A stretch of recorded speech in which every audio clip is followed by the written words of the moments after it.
তুমি যেটা খাইবি সেটাই ভালো লাগবে। তুমি সবসময় এরকম হও। ঠিকই তো বলোই যে তুমি যেটা খাইবে সেটাই হিট। তোমার সঙ্গে আর কথাই বল। আচ্ছা আচ্ছা, ঠিক আছে বলছি।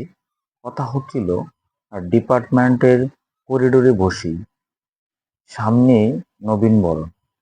তৃতীয় বর্ষের ছাত্রছাত্রীদের উপর দায়িত্ব পড়েছে এবারে নবীনবরণের। সেই সূত্র ধরেই উপরোক্ত আলোচনা। কিন্তু এতক্ষণেও ঠিক হলো না কোন গানটা গাইতে হবে। দূর থেকে কালচার কমিটির প্রধান হাসিবকে আসতে দেখা গেল। হাসিব সামনে এসে বলল, আরে তোরা এখানে? আর তোদের আমি হারিকেন দিয়ে খুঁজতেছি। এতক্ষণ রাগলেও হাসিবের কথা শুনে হেসে ফেলল রুধেলা। তারপর বলল, আমি কোন গানটা গাইবো বলো তো হাসিব? আরে একটা গাইলেই তো হইল।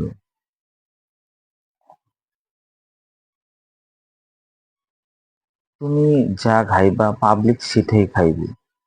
তুমিও একই কথা বলছো তাই না? দাঁড়াও এবার আমি গানই গাইব না। বলতে বলতে রুধেলা উঠে গেল। অনেক ওর একটা হাত ধরে বলল, আরে বস তো, সব কথায় এত রেগে যাও কেন? আমি তোমাকে টেক্সট করে দিব কি কি গান গাইতে হবে। রুদেলার রাগ এবার একটু কমলো। স্মিত হেসে বলল, আচ্ছা এবার কাজের কথা শুনো। হাসিব ওদের দুজনের মুখোমুখি বসতে বসতে বলল, কি? উপস্থাপনা এবার তোকে করতে হবে অনেক। আমি এসবের মধ্যে নেই।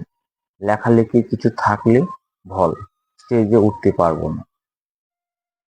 আগে কার সঙ্গে করতেছো সেইটা শুনো মামু, তারপর ডিসিশন নাও।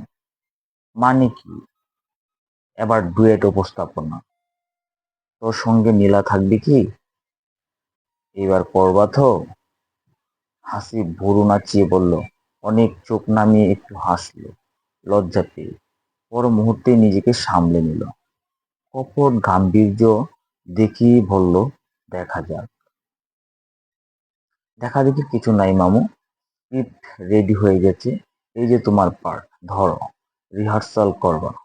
কালকে ফাইনাল রিহার্সাল একসঙ্গে। রুদেলা তুমি গানগুলি রেডি করে ফেলো। তোমার তো আর রিহার্সালের দরকার নেই। তুমি বিশাল শিল্পী।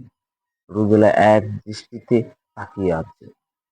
অনিকের অভিব্যক্তির পরিবর্তন ওর নজর এড়ায়নি। তাই ফার্স্ট ইয়ার থেকে সবাই জানে অনিক একটা মেয়েকে ভালোবাসে, কিন্তু সেটাকে তা কেউ জানে না। আজকে এই পর্যন্তই, পরবর্তী ভিডিওতে দেখা হবে আবার। আসসালামু আলাইকুম।